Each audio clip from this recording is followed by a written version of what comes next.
আসসালামু আলাইকুম। বিল food with সাধনা চ্যানেলে আপনাদেরকে আরও একবার স্বাগত জানাই। তো আজকে দেখুন এখানে নিয়ে আসছি ইলিশ মাছ, আর এখানে আছে কচুর মুখি, একেবারে নতুন। তো আজকে ইলিশ মাছ দিয়ে দুইটা রেসিপি করব, আর সেগুলো আপনাদের সাথে শেয়ার করব। তো যাই হোক, ভিডিওতে একটা লাইক দিয়ে শেষ অবধি আমার সাথে থাকুন, দেখতে থাকুন। আমি এখন কাজবাজ শুরু করে দেই। তো আমি এখন কচুর মুখিটা সেদ্ধ বসাবো। এখানে নিছি 1 প্যাকেট সরিষা, যেহেতু আমি সরিষা দিয়ে আজকে ইলিশ মাছটা রান্না করব। এটা হচ্ছে কালো সরিষা। পরিমাণ মতো আমার যেটুকু লাগবে সেটা আমি একটা বোলের মধ্যে নিয়ে প্রায় 1 ঘন্টা সময়ের মতন ভিজিয়ে রেখে দিব।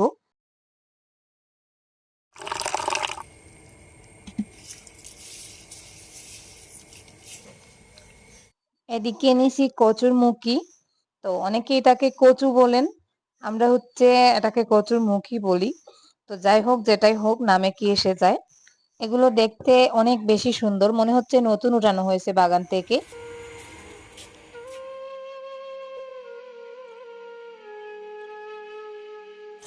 ওই রাহেলা, কচুর মুখিও কিন্তু দুইয়া লিয়ে আগে আমি পানি বয় দিছি।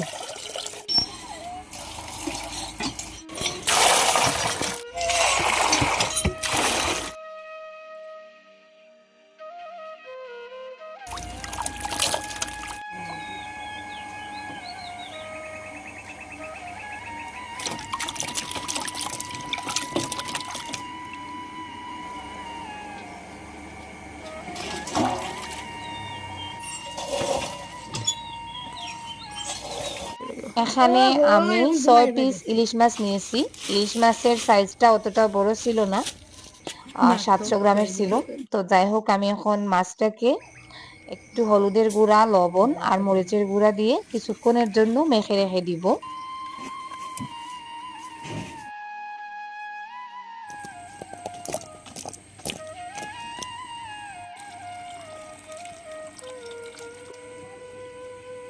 কচুটা সেদ্ধ বসিয়ে দিছি।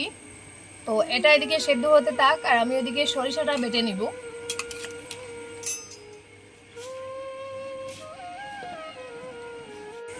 আমি এখন সরিষাগুলো পাটা বেটে নিব, যেহেতু আমি ইলিশ মাছটা সরিষা বাটা দিয়ে রান্না করব।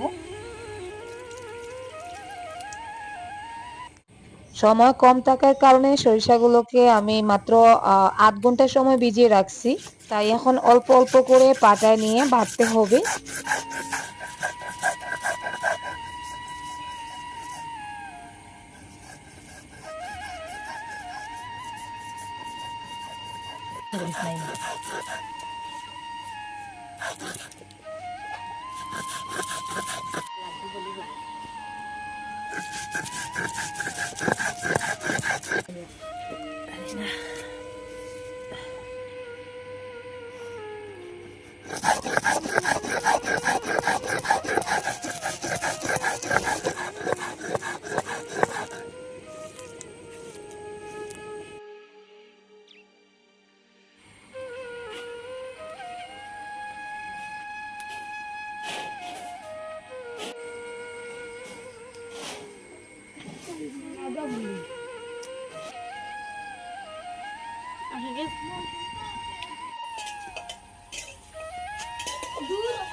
এই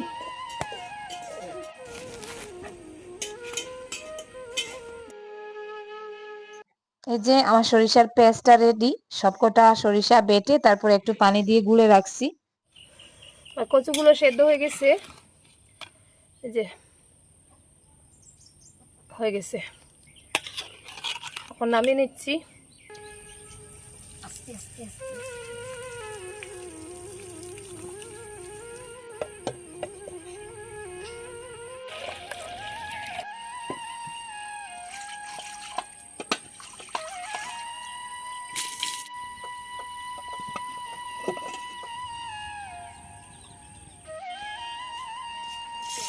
তেলের মধ্যে পেঁয়াজ দিয়ে দিলাম পরিমাণ মতন।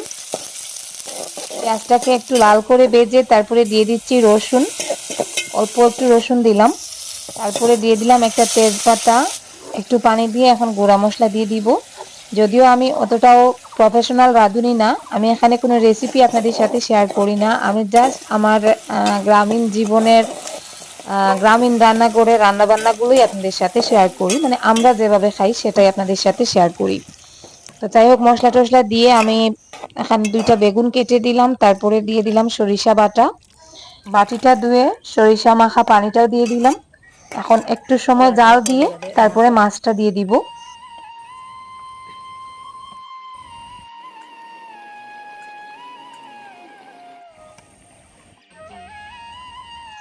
মাছটা আগে থেকে একটু মশলা দিয়ে রাখছিলাম, এখন মাছটা দিয়ে দিচ্ছি।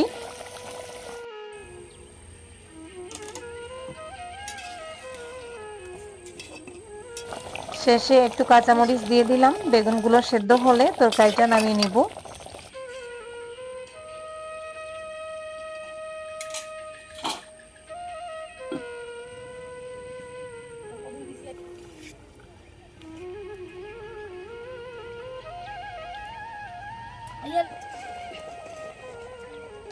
সরিষা দিয়ে ইলিশ রান্না শেষ।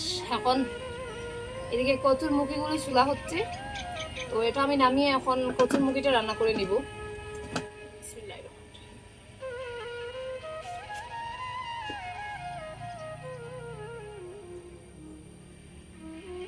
যে পিছলা হয়েছে চুলা যায়। আমার রান্নাটা হয়ে গেছে, আমি এখন বোলের মধ্যে সার্ভ করে নিছি। তো এটা হয়তো সেরকম ট্র্যাডিশনাল কোনো রেসিপি না, তবে খেতে অনেক মজা হয় যেহেতু সরিষা আর বেগুন দেওয়া হয়। তো আমার এখানে কিছুটা সরিষা আস্ত দানা দানা রয়েছে, তো ওটা নামিয়ে এখন আমি কচুর মুখিটা রান্না বসিয়ে দিচ্ছি।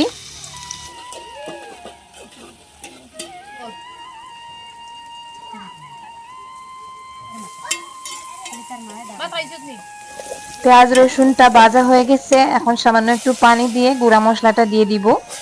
যেহেতু আমি আগেই বলছি আমি কোনো রেসিপি শেয়ার করি না, জাস্ট আমার রান্না বান্নাটা আপনাদের সাথে শেয়ার করি। আমার রান্নার স্টাইলের সাথে আপনাদের অনেকের রান্নার স্টাইল নাও মিলতে পারে, কারণ অঞ্চল ভেদে রান্না বান্নার স্টাইল ভিন্ন হয়। মশলাটা কষানো হয়ে গেছে, তেল ছেড়ে দিচ্ছে, এখন কচুর মুখিটা দিয়ে দিচ্ছি। এই তরকারিটা আমি ইলিশ মাছের মাথা দিয়ে রান্না করব।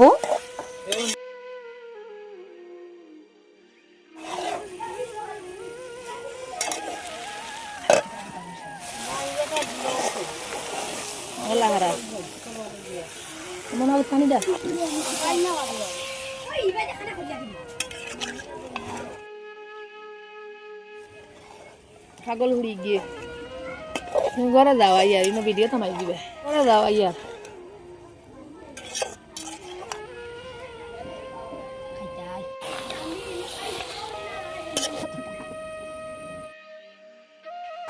তরকারিতে ঝোল অ্যাড করা হয়ে গেছে, কচুগুলো হালকা হালকা একটু গলে গেছে। তো এখন আমি দিয়ে দিচ্ছি ইলিশ মাছের 2 পিস মাথা আর 1 পিস মাছ দিলাম, তাও কাঁচা দিছি।